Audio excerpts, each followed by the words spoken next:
Él venía al frente porque venía de victoria, pero nuestro rey viene en un asno, cabalgando sobre un asno, sobre un pollino. Vamos a ver Lucas 19, 24 al 46. Lucas 19, y vamos a leer desde el 24 al 46, y para que, no sé si algún voluntario o una voluntaria quiera venir aquí a leerlo en el púlpito para que todos sigamos la lectura, porque es un párrafo largo. ¿Quién es el voluntario o la voluntaria? Lucas 19, desde el 28 al 46.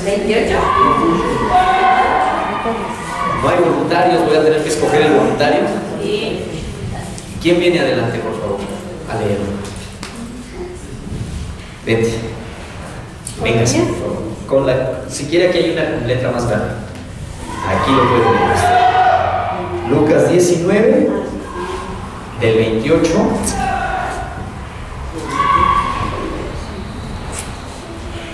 Dicho esto, iba adelante subiendo a Jerusalén, y aconteció que llegando cerca de Betfagé y de Betania, al monte que se llama de los Olivos, envió 2 de sus discípulos, diciendo: Id a la aldea de enfrente, y al entrar en ella hallaréis un pollino atado, en el cual ningún hombre ha montado jamás. Desatadlo y traedlo. Y si alguien os preguntare: ¿por qué lo desatáis?, le responderéis así: porque el Señor lo necesita. Fueron los que habían sido enviados y hallaron como les dijo. Y cuando se desataban el pollino, sus dueños les dijeron: ¿por qué desatáis el pollino? Ellos dijeron: porque el Señor lo necesita. Y lo trajeron a Jesús, y habiendo echado sus mantos sobre el pollino, subieron a Jesús encima, y a su paso tendían sus mantos por el camino. Cuando llegaban ya cerca de la bajada del monte de los Olivos, toda la multitud de los discípulos, gozándose, comenzó a alabar a Dios, y a grandes voces por todas las maravillas que habían visto, diciendo: bendito el Rey que viene en el nombre del Señor, paz en el cielo y gloria en las alturas. Entonces algunos de los fariseos de entre la multitud dijeron: Maestro, reprende a tus discípulos. Él respondiendo les dijo: os digo que si estos callaran, las piedras clamarían. Y cuando llegó cerca de la ciudad al verla, lloró sobre ella, diciendo: oh, si también tú conocieses, a lo menos en este día, lo que es para tu paz. Mas ahora está encubierta de tus ojos, porque vendrán días sobre ti cuando tus enemigos te rodearán con vallado y te sitiarán, y por todas partes te estrecharán, y te derribarán a tierra y a tus hijos dentro de ti, y no dejarán en ti piedra sobre piedra, por cuanto no conocisteis el tiempo de tu visitación. Y entrando en el templo comenzó a echar fuera a todos los que vendían y compraban en él, diciéndoles: escrito está, mi casa es casa de oración, mas vosotros la habéis hecho cueva de ladrones. ¿Está ahí? Gracias. Tengan la honra de sentarse, hermanos. Pueden los que están muy atrás y gustan aprovechar los espacios que los niños dejaron. Muy bien, pues hoy comienza para muchos vacaciones. Para mucha gente es una semana de vacaciones, y qué bueno que la tienen. Pocas oportunidades tienen muchas veces. Pero para mucha gente solamente es eso. No hay ninguna otra conexión, salvo, bueno, sí, por cultura general. Dicen las vacaciones de ¿qué? Semana Santa, ¿verdad? Y entonces Santa Semana, ya nos vamos. Pero hoy es un día que, aunque no suelo ni me parece necesario que sigamos un calendario litúrgico con fechas como estas, así una por una, pero sí es importante recordar, es muy importante recordar momentos como este. Vimos aquí la entrada de Jesús a Jerusalén, y en Zacarías 9:9 la profecía previa de que Jesús entraría a Jerusalén y cómo sería. La gente hacemos cosas extraordinarias cuando recibimos a un visitante importante, ¿no es cierto? Cuando alguien nos interesa y nos va a visitar, si es a nuestra casa, pues arreglamos nuestra casa lo mejor que podemos, ponemos el mejor mantel, el mejor florero, arreglamos nuestra casa para recibir a alguien que nos interesa, a un visitante importante. Si es a nivel más grande o de otra naturaleza, por ejemplo, híjole, ¿qué decir cuando un equipo de fútbol gana un campeonato? Esto no lo hemos visto, al menos en todo lo que va de mi vida. no sé si viviré para verlo, pero lo he visto por televisión en otros países. Cuando Argentina gana el mundial, ¿cómo lo reciben en el aeropuerto? ¡Wow! El país se vuelve loco, todo el mundo recibe al equipo favorito desde el aeropuerto, y luego por las calles va el camión de los jugadores, generalmente descubierto del techo, van saludando, papelitos van cayendo. Se recibe con mucha algarabía y con mucho gozo a esos visitantes que son tan importantes. A los gobernantes, cuando visitan un país, hay un protocolo en donde se les recibe desde la limusina con una alfombra roja para llegar a donde está el anfitrión, el presidente anfitrión, y se le recibe con todos los honores. Normalmente, aún desde la escalinata del avión, está el ejército haciendo valla, frecuentemente está la orquesta del ejército tocando el himno del país o algo así, porque es un acontecimiento muy importante. Hace 2000 años, el visitante más importante del universo y de la eternidad visitó Jerusalén. Hace 2000 años, en lo que hoy conocemos como el Domingo de Ramos, este es el que se le conoce así, porque ese día visitó el visitante más importante, el visitante celestial, el visitante más especial, llegó a Jerusalén. Ahora, Jerusalén, ya Jesús había estado varias veces en Jerusalén, ya había estado antes allí, pero en esta ocasión es el momento cumbre en donde Jesús se presenta como había sido profetizado en Zacarías 9:9, como el rey que viene a reinar, como el Salvador que viene a salvar, valga la redundancia. Se presenta como el Salvador que el Señor, que el Padre anunció, pero que anunció de una manera que hasta el día de hoy, a los judíos ortodoxos, a los judíos de religión, les hace chispas aquí adentro en el coco. Porque ¿cómo va a ser que el Rey, el Salvador, venga tan humildemente y venga montado en un simple burro, ni siquiera suyo, lo tomó prestado? Eso les hace chispas a los judíos y le hace chispas a la mayor parte de la gente. Pero el rey venía a Jerusalén y lamentablemente, como les hace chispas, no todos le dieron la bienvenida. Muchos sí le dieron la bienvenida, pero no todos. Ustedes vieron hace un momento el versículo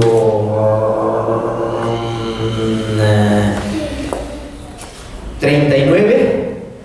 Mientras sus discípulos lo alababan, lo aclamaban, lo recibían con grandes honores, algunos de los fariseos, sus enemigos, le dijeron: Señor, calma a esta gente, oye, ¿qué te pasa con esta bola de locos? Cállalos. Porque no todos le dieron la bienvenida, no todos tenían entusiasmo, no todos tuvieron gozo, no todos se alegraron por la venida de Jesús, como el día de hoy. Y no por esta fecha. El día de hoy, muchos nos gozamos en alabar y celebrar, y digo el día de hoy, no hoy domingo 24, sino hoy en nuestra vida. Muchos nos gozamos en celebrar y alabar porque entendemos que Jesucristo, ya lo tiene rato que lo hubiéramos dejado de usar, ¿verdad? Entendemos que Jesucristo es nuestro Salvador. Amén. Y lo alabamos y le cantamos y nos gozamos en Él. Pero muchos son indiferentes, y muchos inclusive no solo son indiferentes, sino también le dicen a Jesús: cállalos, mira esta bola de fanáticos. Se lo dicen indirectamente a través tuyo también, o a través de sus actitudes. Esta bola de fanáticos, esta gente, ¿qué le pasa? Hace rato en la mañana, mientras me arreglaba, estaba escuchando, le prendí al radio y encontré en Radio Red un programa y me llamó la atención. Nunca antes lo había oído. Se llama algo así como, bueno, la verdad no recuerdo el nombre, pero es un programa sobre literatura. Un hombre y una mujer hablando de literatura, muy conocedores de literatura, pero me llamó la atención porque al momento que prendo, estaban hablando del Evangelio y dije: ¿de qué hablarán? Rápido, prendo las antenas, ¿verdad? Y entonces estaban hablando de libros de la literatura, valga la redundancia, libros seculares, libros conocidos que hablan de Jesús. Por supuesto mencionaban a Saramago con su horrible libro que se llama El Evangelio de Jesús. Digo horrible, y en el momento que digo horrible, muchos de ustedes van a correr a la librería a comprarlo, porque siempre que se menciona algo como malo, pero surge la curiosidad. Pueden hacerlo, no hay problema, no hay que cerrarnos, ¿verdad? Pero léanlo con conocimiento de la palabra, léanlo con entendimiento, porque mucha gente de pronto dice: wow, Saramago descubrió el hilo negro maravilloso, dio un enfoque de Jesús, cuando son una sarta de herejías y de mentiras. Luego mencionaron otro libro, el libro de, no recuerdo, la verdad pues estaba ahí arreglando, no estaba sentado escuchando ni tomando notas, pero otro autor, me parece mexicano, que habla de la Evangelia de ese libro, se llama La Evangelia el libro. Y resulta que dicen ellos, los conductores de este programa, que es un libro muy interesante, muy divertido y muy gracioso, porque menciona, desarrolla el tema de que qué habría pasado si en lugar de haber nacido Jesús, hubiera sido mujer, la primogénita de María, hija de José. Y entonces, qué divertido y qué interesante y no sé qué. Y narran hasta una especie el libro dice que habría sucedido en el cielo una especie como de conflicto, no una especie, sino un real conflicto, porque entonces Jesús se hubiera enojado con el Padre y hubiera dicho: oye, ¿qué onda? Pues no, que a mí me tocaba bajar, yo tenía que ser. Y lo triste de esto es que el versículo 39, algunos de los fariseos entre la multitud dijeron: maestro, reprende a tus discípulos. En este caso no son fariseos, pero en el día de hoy hay mucha gente que cumple cabalmente aquello de que, profesando ser sabios, se hicieron necios. Porque muchos profesando ser sabios se han hecho de lo más necios. Y Saramago tiene premio Nobel, si no me equivoco, ¿no? Premio Nobel de literatura. Y entonces pues los admiradores de ellos, la literatura, y conocedores como estos conductores, no niego que deben ser gente que sabe mucho más de literatura que yo, abismalmente, pero profesando ser sabios se hacen necios. Y el equivalente a Señor, cállalos, es, miren esta otra opción. Hoy en día muchos, al igual que ese domingo, ¿por qué no? Aquel día, se celebra el Domingo de Ramos, pero aquel día en que Jesús entró a Jerusalén, muchos alabamos al Señor, muchos lo aclamamos, muchos nos gozamos, y además muchos anhelamos su segunda venida, pero también muchos son indiferentes o francamente opositores, disfrazados de literatura, disfrazados de cultura, de lo que sea, pero muchos son opositores. Y lo mismo sucedía. No todos le dieron la bienvenida a Jesús en Jerusalén, porque la llegada de Cristo a la ciudad de Jerusalén para muchos fue muy contradictoria. Pero nosotros podemos aquí en Lucas 19 encontrar muchas, pero voy a mencionar unas pocas cualidades de nuestro precioso Salvador. En primer lugar, 28 al 31, dicho esto, iba adelante subiendo a Jerusalén, y aconteció que llegando cerca de Betfage de Betania, al monte que se llama de los Olivos, envió a Dios 2 de sus discípulos diciendo: vayan a la aldea de enfrente, entren en ella, encontrarán un pollino atado, ningún hombre se ha montado en él, desátenlo, y si alguien les pregunta por qué lo hacen, entonces le responden así porque el Señor lo necesita. ¿Y qué dice el versículo 32? Fueron los que habían sido enviados. Imagínate que de pronto tú estás con Jesús y te dice: mira, vete a la aldea, te vas a encontrar pues un Volkswagen. Vamos a ponerlo en otros. Déjenme usar un poquito la imaginación. Imagínate que Jesús, estamos aquí, Colonia Marte, y te dice: vete a Portales, y ahí en Portales, en Alhambra número 18, te vas a encontrar un cochito con las llaves puestas, el garaje abierto, el dueño lo está lavando. Y tú te subes y lo echas a andar, y cuando diga qué haces, le dices, el Señor lo necesita.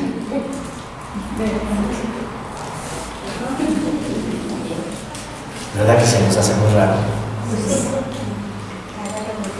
¿Qué hacen ellos? Oye, Señor, espérame, no, ¿cómo crees? Me voy a ir, me van a echar pleito, capaz que... ¿Qué hacen ellos? Ellos simplemente, Jesús está diciendo, ve, ¿y qué dice inmediatamente? Ellos fueron.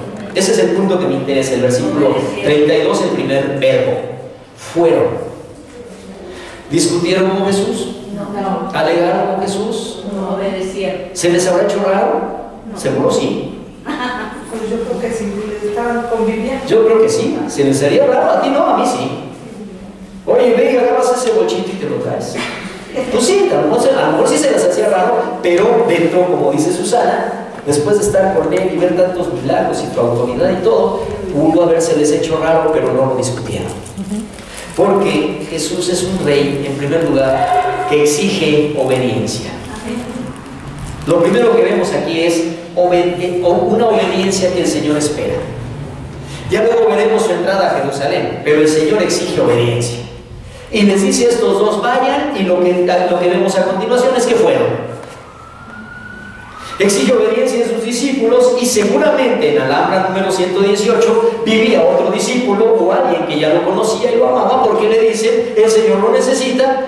Y ese señor que dijo, no, espérate, es que yo voy a ir con mi esposa al mandado, me voy a chambear ahorita. No, ¿verdad? El Señor dice, el Señor no necesita, adelante, espérame, nomás dame 2 segundos más, déjame terminar de limpiarle el parabrisas para que mi Señor vea bien. O a lo mejor déjame checarle el aceite para que le funcione bien al Señor. ¿No? El Señor lo necesita. Nuestro Rey exige obediencia. Porque, ¿saben, hermanos? A veces se enfatiza demasiado, se enfatiza mucho la humildad de Jesús. Hablamos mucho de la humildad de Jesús, y particularmente en un día como el Domingo de Ramos, en donde en muchas iglesias se habla de la entrada de Jerusalén. Se enfatiza mucho esa humildad de que llegó en un burrito a Jerusalén, pero en este evento vemos al Señor hablando con autoridad. Ciertamente con humildad, pero con gran autoridad. Vayan para allá.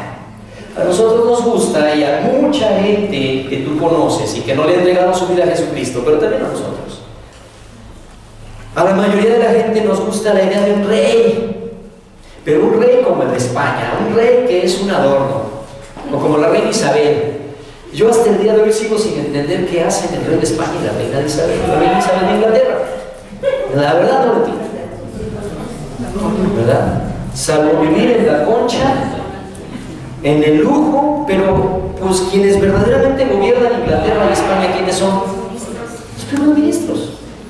El rey no gobierna. Yo no he oído hasta ahorita que los reyes gobiernan. Antes sí, pero nos gusta la idea de un rey como ellos, que es de adorno, porque entonces los que toman las decisiones son los primeros meros, los primeros ministros. Muchísima gente puede decir, el Señor Jesús es rey, sí, claro, pero yo soy el primer ministro. Aquí el que manda en mi vida soy yo. ¿Sí? Y tristemente debemos reconocer que muchas veces nosotros mismos actuamos más como primeros ministros que como discípulos de Jesús. Los discípulos de Jesús, el Señor dice y es que ellos hacen. Los primeros ministros, el rey dice y ellos ni lo pelan.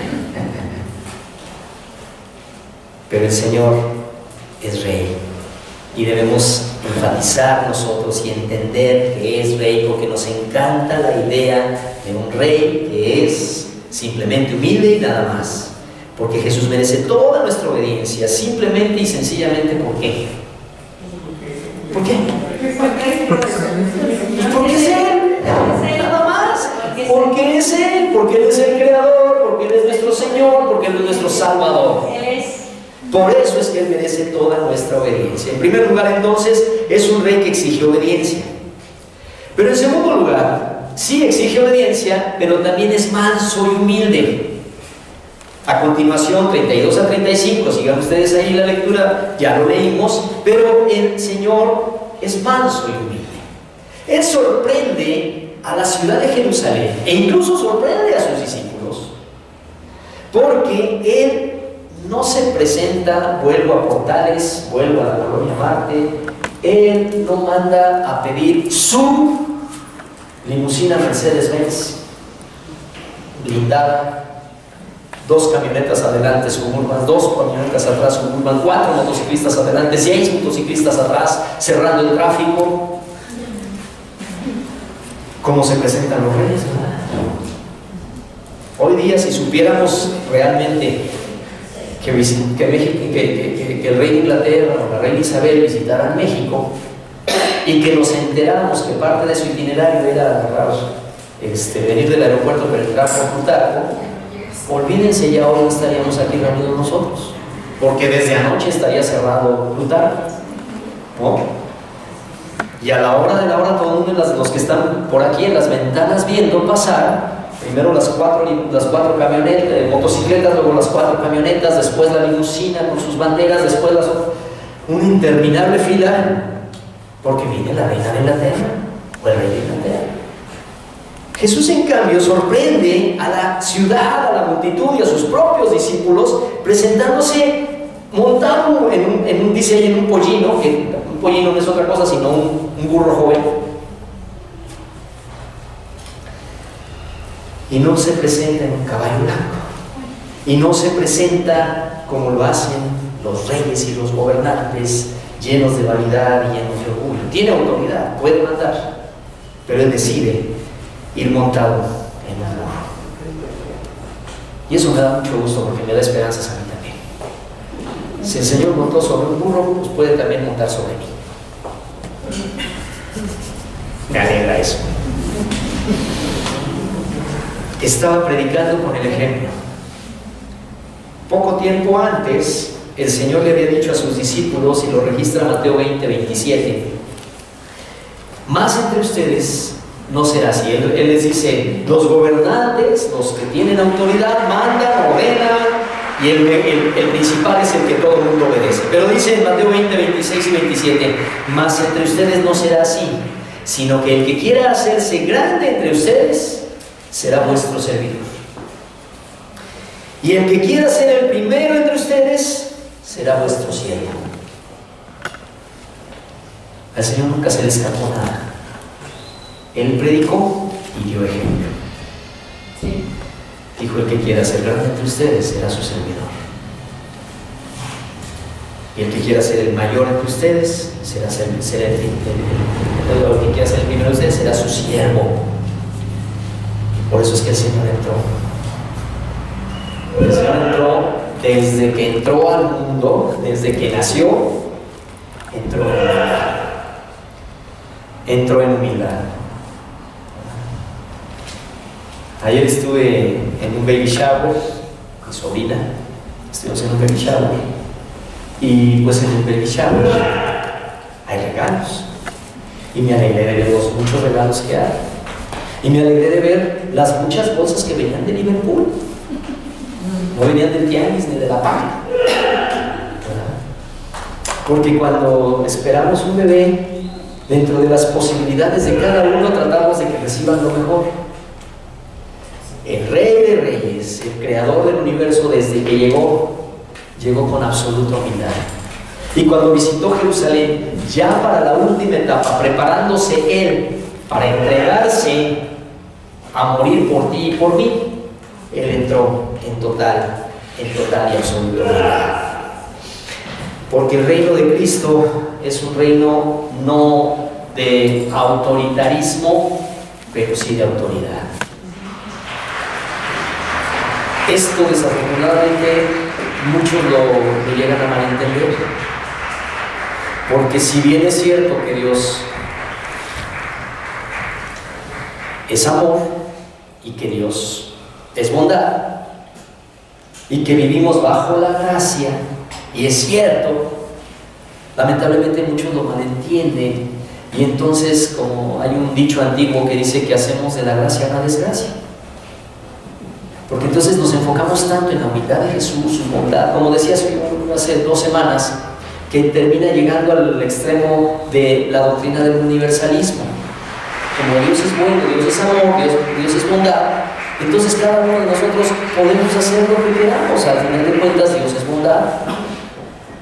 Pero el Señor es Rey, y el Señor es autoridad, y el Señor ha venido a reinar no con espada, ni con bala, ni con castigo, sino a reinar en nuestro corazón. Y eso es lo que Él espera de nosotros, conquistar. La gente de su tiempo, allá en el Jerusalén del año 33, ellos esperaban que llegara a conquistar, pero a conquistar política y militarmente. Ellos esperaban que llegara a conquistar a los romanos que les estaban poniendo la bota encima, y entonces estaban muchos de ellos. Aquí la multitud se reúne a alabarlo, pero no toda la multitud sabía con certeza lo que estaban haciendo, porque muchos de ellos estaban pensando: ya se levantó el caudillo que nos va a librar de la boca de Egipto. Pero resulta que al Señor no le interesaba tanto conquistar política y militarmente a Roma y levantar en ese momento a Jerusalén y a Israel como un nuevo reinado, como en su tiempo de esplendor cuando Salomón, porque eso hubiera durado ¿cuánto? ¿100 años? ¿300 años? ¿Cuánto hubiera durado? El Señor no venía a conquistar un reino que después de todo hubiera sido tan fácil para Él. Él dijo una vez: si yo quisiera ahorita, mando que venga una legión de ángeles a hacer prisas. ¿Se acuerdan? Sí. El Señor podía haberlo hecho en unos cuantos instantes, pero el Señor decidió hacer una conquista mucho más complicada. Él decidió conquistar el corazón de cada uno de nosotros. Y no sé tú, pero el mío de repente es bastante perquito. No sé el tuyo, pero el mío, de verdad, a veces al Señor me ha costado trabajo, porque lo hace con amor, por la misericordia del Señor, dice, ¿verdad? Él vino a conquistar el corazón, porque su reino no es de este mundo, y su reino no es político, su reino es tu corazón. Su reino es tu alma, tu corazón, tu voluntad. Y qué pena que a veces es más difícil eso que conquistar un reino.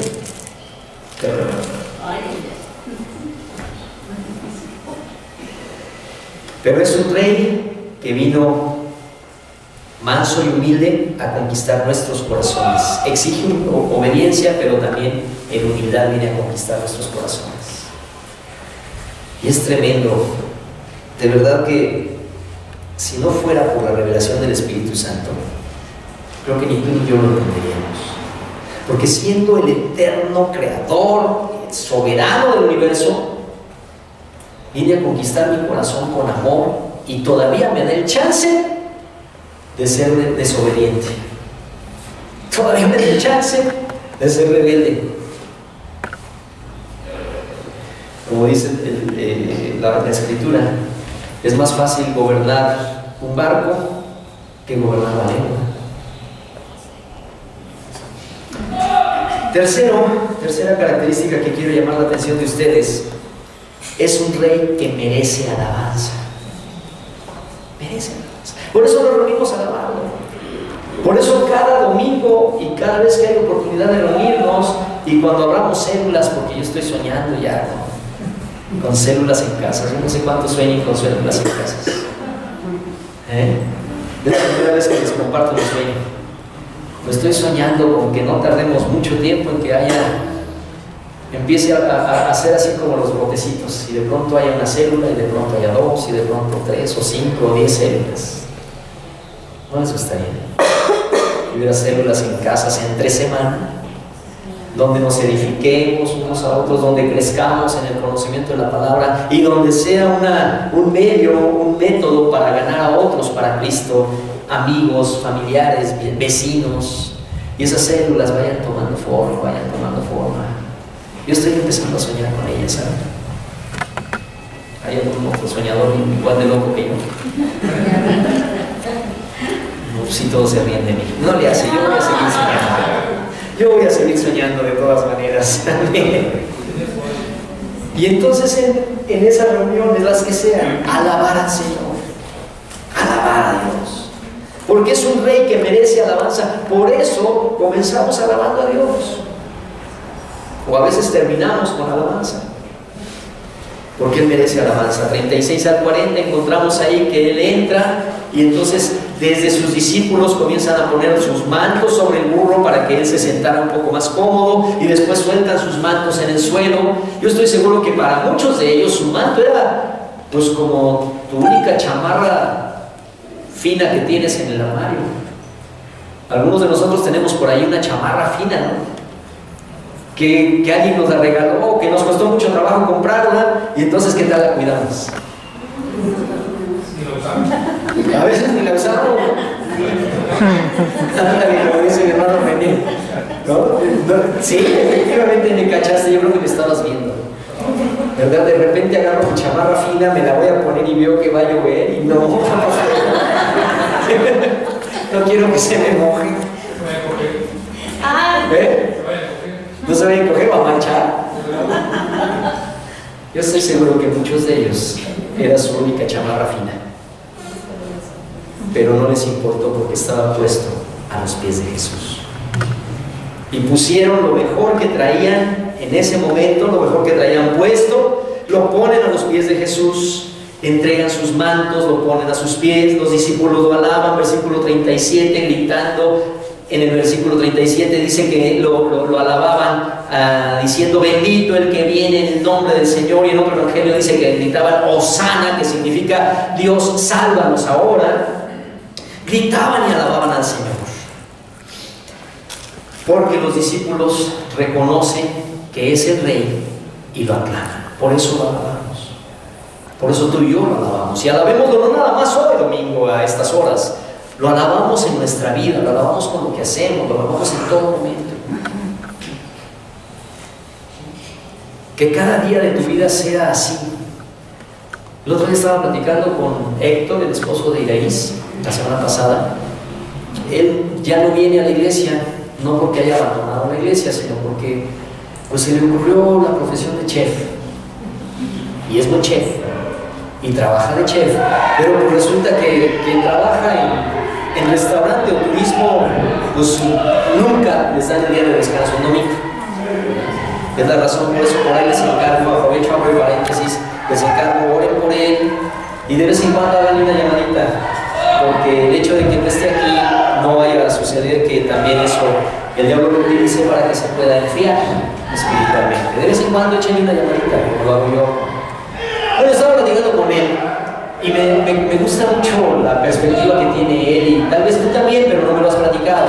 La perspectiva que tiene Héctor es que él está trabajando y el trabajo en una cocina es muy estresante, muy acelerado, pero de pronto me decía que en muchas ocasiones, porque nos contaba una anécdota en particular esa tarde, nos contaba que tenía que hacer no sé cuántos, son como 50 litros de salsa, ¿verdad? Que tenía que hacer como 50 litros de salsa y tenía que dejarlos listos antes de las 4 de la tarde. Y había que picar un montón de cosas. Pero entonces, la historia no se las cuento tan a detalle porque pues es mucho lo que nos platicó. Pero dice que cuando llegó dijo: Señor, aquí estamos, ya me acordé. Y le dicen sus compañeros: ya vas a empezar a hablar con tu amigo. Porque cuando tiene que hacer también sopas, por ejemplo, dice que él se pone a platicar: Señor, échame la mano, oye, ahora vamos a picar las zanahorias, y habla así, vamos a picar estas zanahorias, Señor, y vamos a picar estas papas, y que lo dice, aunque no sea muy fuerte, pero lo dicen, sus compañeros lo oyen, y dice: ya vas a empezar. Pero dice: pastor, pero de verdad, a las 5 de la tarde, como todos acaban, yo terminé a las 12:30. Y cuando me pregunta la gerente: ¿y cómo le haces? Ah, pues es que a mí me ayudan. Dice: pues es que a mí me ayudan.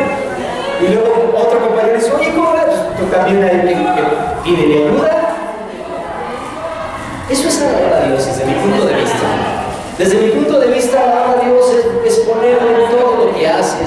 hablar con Él en todo momento y que la gente a tu alrededor sepa, aunque te tire de loco y diga, estás loco y no importa, pero los resultados ahí se ven, en un trabajo mejor hecho, en un trabajo hecho con alegría y no con quejas, porque Él lo hace para Dios y no para los hombres.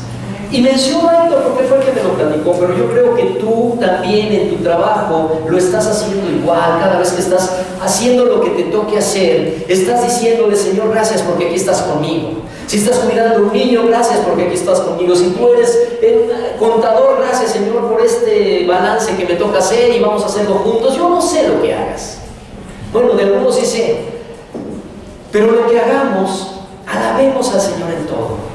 Porque eso es lo que los discípulos hacen, alabar al Señor y decir, bendito el que viene en el nombre de Jesús. Bendito el que viene en el nombre del Señor. Paz en el cielo y gloria en las alturas. Hosana, hijo de David. Que cada día que nos levantemos, lo que hagamos, aun cuando nos vamos a hacer ejercicio, yo a veces me voy en las mañanas, no siempre, a correr y hacer ejercicio, poder decir, gracias, Señor, por mis piernas y ahora que me jalo para acá, gracias, Señor, porque tengo estos músculos que puedo estirar. Y no estoy en una silla de ruedas. Gracias, Padre. Y si estoy en una silla de ruedas, pues gracias, Señor, por las manos con las que empujo la silla. Amén. ¿No? Amén. Los discípulos lo alababan. Los discípulos lo aclaman como rey. Pero versículo 39 tenemos ahí un negrito en el arroz, ¿verdad? Y qué interesante que va en medio de la alabanza. Y en el versículo 39 nos encontramos a los que son incrédulos, que se oponen, lo rechazan, y Jesús entonces les dice, no me pidas que los calle, porque si los callo las piedras hablarían de todas maneras, me van a alabar de todas maneras. Jesús dijo que esta alabanza era necesaria. Fíjate, versículo 40, y él respondiendo dijo, os digo que si estos callaran, las piedras clamarían.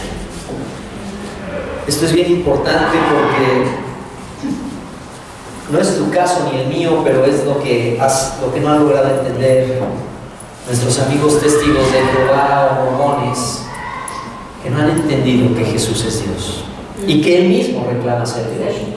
Porque Él mismo dice que tiene que amar. Sí es humilde, sí entra en un burro a la ciudad, pero Él es el Rey eterno. Es Dios. Y recibe la alabanza, y no solo la recibe, sino dice, si no me alaban ellos, me alabarán las piedras.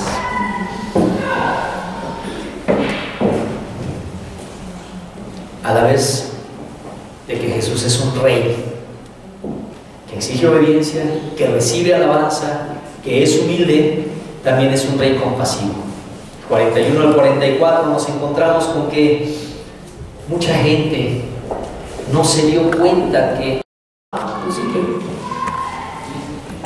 muchos llegaron y aunque hubieran reconocido que era Jesús, simplemente no lo alabaron, ni les interesaba alabarlo ni lo alabaron.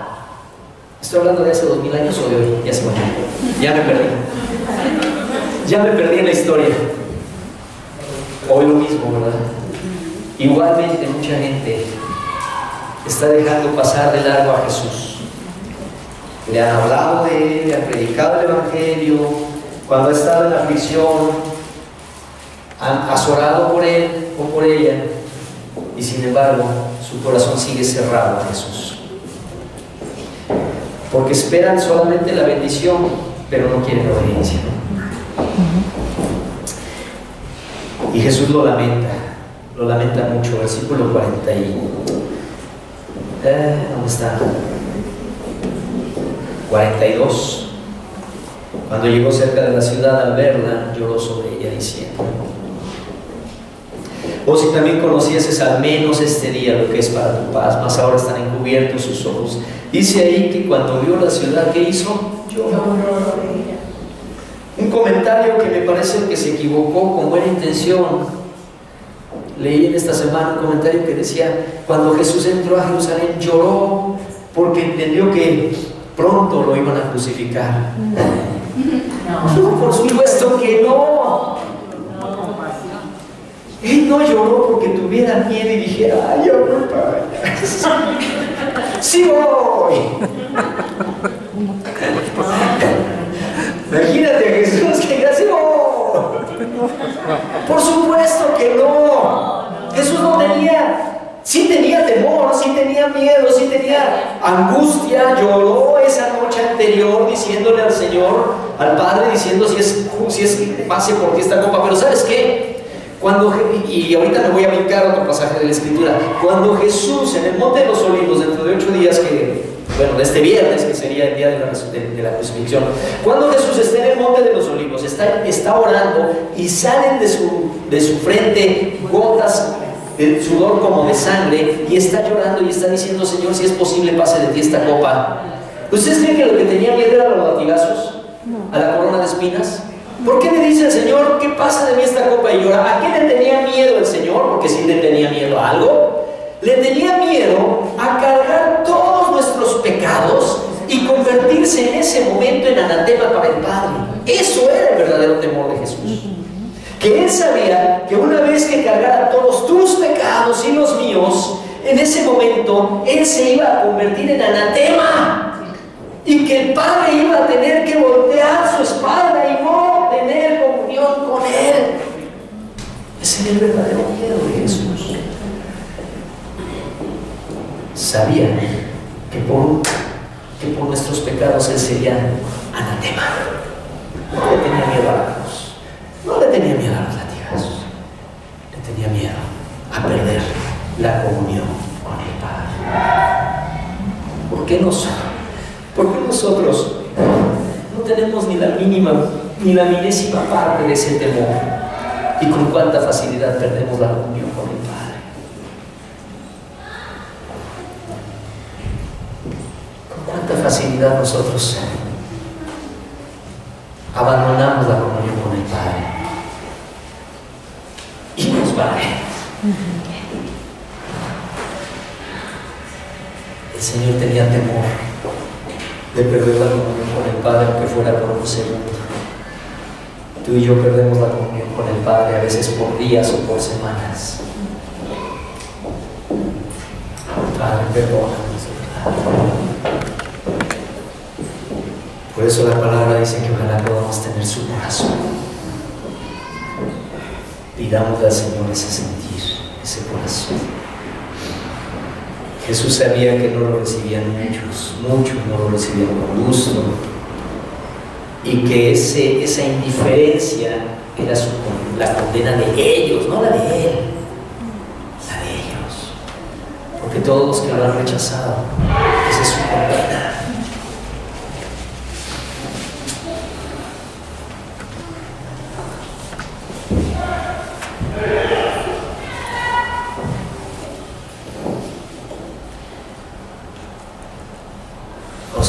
Conocieses al menos en este día lo que es para tu paz, mas ahora te está encubierto de tus ojos. Pero vendrán días sobre ti cuando tus enemigos te rodearán. En ese momento cuánto dolor tenía el Señor Jesús, sabiendo lo que vendría más adelante a Jerusalén. Tus enemigos te rodearán con vallado y te sitiarán, y por todas partes te estrecharán y te derribarán a tierra, y a tus hijos dentro de ti, y no dejarán en ti piedra sobre piedra, por cuanto no conociste el tiempo de tu visitación. Aproximadamente unos 40 años después, en el año 70, dolorosamente para Jesús, esas palabras se cumplieron. Y fue destruida Jerusalén. Se dice que más o menos unas 60,000 personas fueron asesinadas, y los demás quedaron perseguidos, esclavizados, porque no conocieron el tiempo de su visitación. Dije 60,000, 600,000. Vino la devastación, fue la caída en el año 70. Por eso Jesús lloraba. Hermanos amados, no digo que no disfrutemos vacaciones, no. Yo no creo que seamos demasiado religiosos que digamos, ay, disfruten vacaciones. Se fueron a Cancún. No digo que yo le reclamo a Marcos y a Araceli de haber sido a Acapulco, es que no me avisaron para ir con ellos. Y único alegría, que no me invitaron.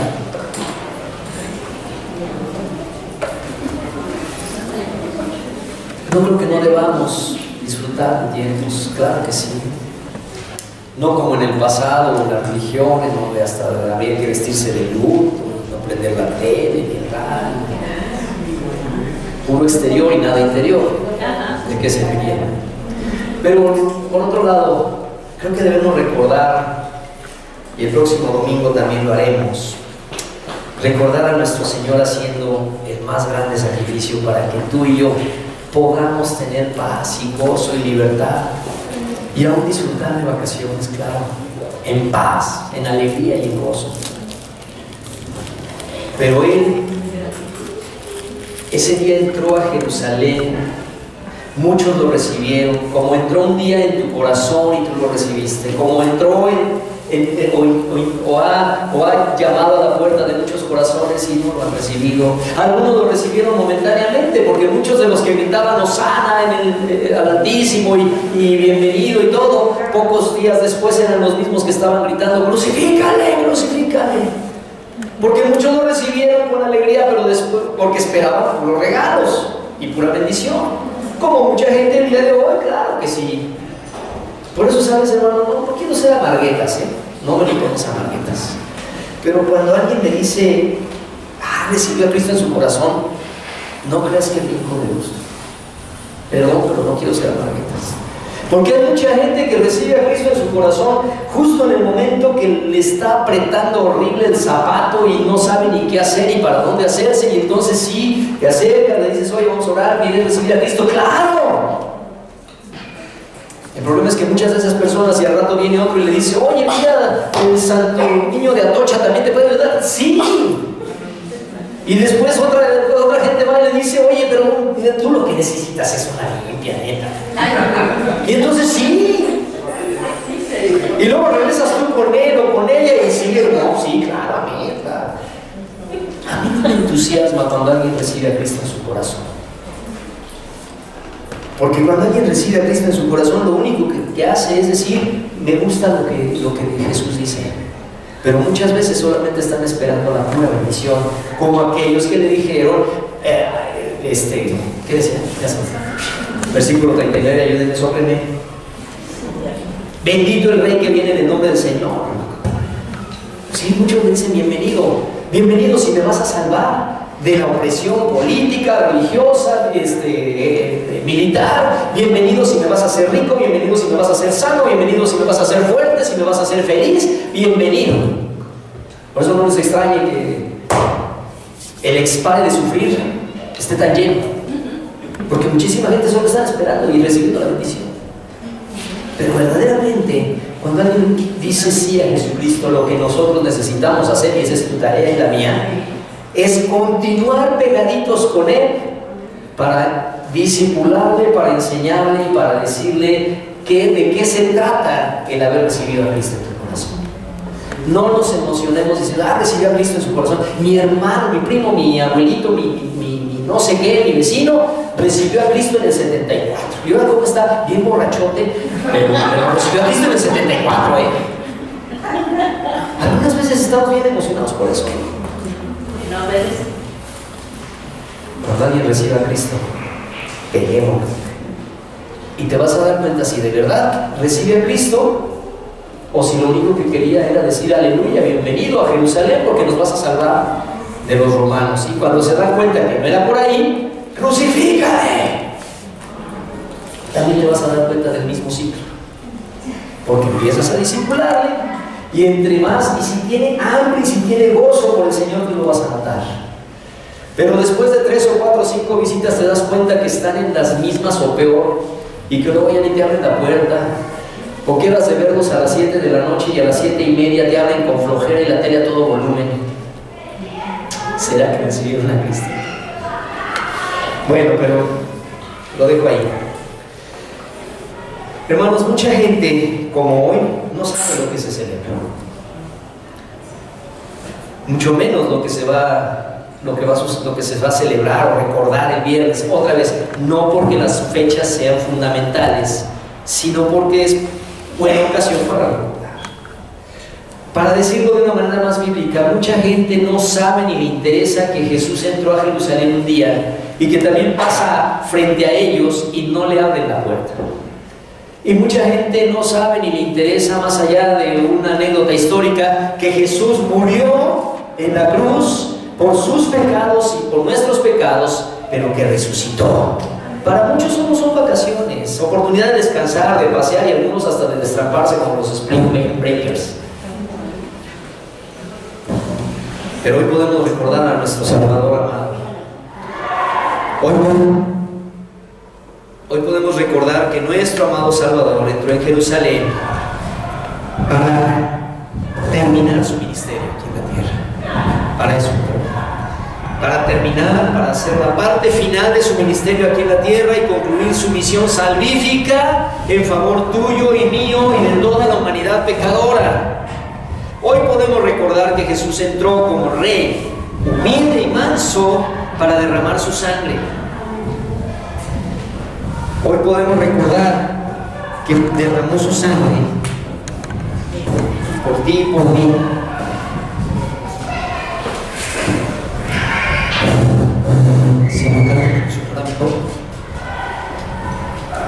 Hoy podemos recordar. Sí. Bueno, si no se oye, no se preocupen. De todos modos, igual ya lo fuerte. Ok, gracias. Hoy podemos entonces recordar, ven preparando el último himno, Osana, por favor. Así que, hermanos, gocémonos, porque un día el Señor Jesús pasó por tu aldea y tú entendiste que eres rey. Amén. Porque un día el Señor Jesús pasó por tu aldea y tú clamaste: Señor, gracias, porque eres mi Salvador. Reconociste que así como Jerusalén, no sé la tuya, pero la mía era una aldea medio pobretona y mugrosa, y el Rey vino a darle brillo, a salvarla, a limpiarla, a cambiarla. Cambió mi aldea por su palacio, por su templo. Convirtió esta aldea mugrosona y fea y maltratada en templo de su Espíritu Santo. Amén. Y podemos gozarnos y alegrarnos, porque ese Rey humilde vino a derramar su sangre por ti y por mí, y no quedó en la cruz, sino que Él resucitó y vive. Ahora, cuando Él vuelva por segunda vez, ya no va a venir como un rey humilde y manso en un burrito, porque Él entonces vendrá como rey poderoso a juzgar a la humanidad. Por eso, hermanos amados, hoy hemos de adorar a Cristo, hoy hemos de postrarnos ante Él, hoy hemos de declarar que Él merece toda la honra, la alabanza, la gloria, porque es el Rey de nuestras vidas, pero es el Rey del universo. Démosle gracias, ponte de pie y alábalo, porque un día entró en esa aldea que eres tú, en esa aldea que es tu familia. Y aunque algunos miembros de tu familia todavía no lo entiendan, el Señor Jesús prometió: cree en el Señor Jesucristo y serás salvo tú y tu casa. No dejemos de orar por nuestros seres amados que todavía no le han entregado su vida a Cristo. Y demos de gloria, demos de gracias y demos de alabanza, porque Él es el Rey dentro de tu aldea.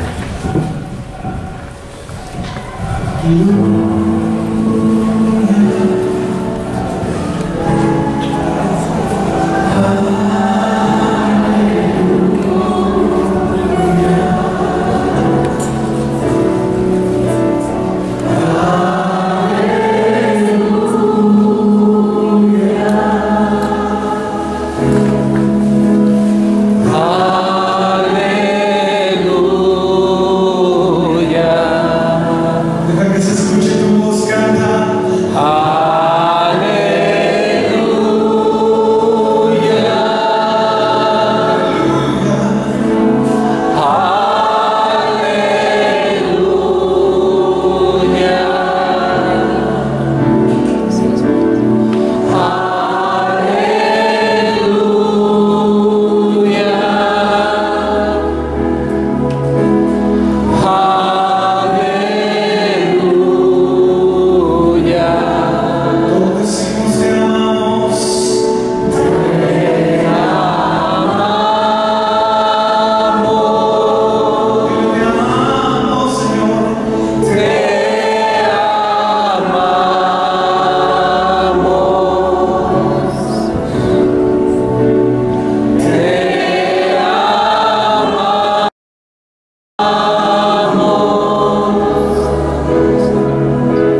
Jesucristo. Aleluya.